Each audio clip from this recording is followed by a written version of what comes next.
Now, time to bring in my news panel to discuss the biggest stories of the week. Joining me is Adam Creighton, Washington correspondent for The Australian, and Diana Glebova, White House correspondent for The Daily Caller. Thank you guys both so much for joining me.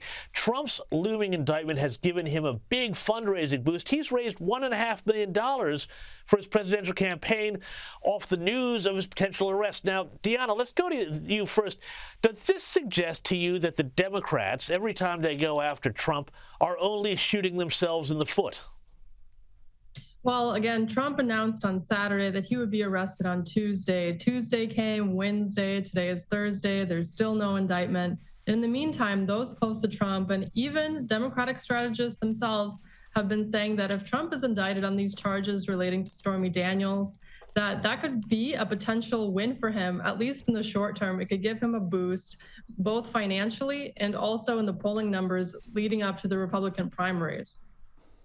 Now, Adam, I want to ask you about this, too. I mentioned this earlier to Annalise Nielsen, but what do you make of this notion that maybe Trump threw out the news of his potential arrest as a bit of a campaign tactic to get himself back on the front pages?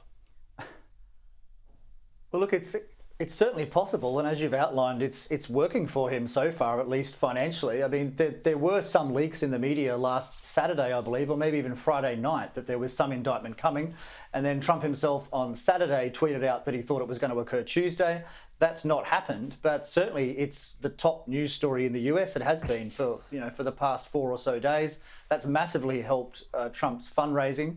I mean, of course, he has a long way to go. In fact, just an hour ago, I was speaking to a very senior Republican strategist, and they said the president will have to raise something like $1 billion if he's going to run for president. So $1.5 million helps, but there is a lot to go.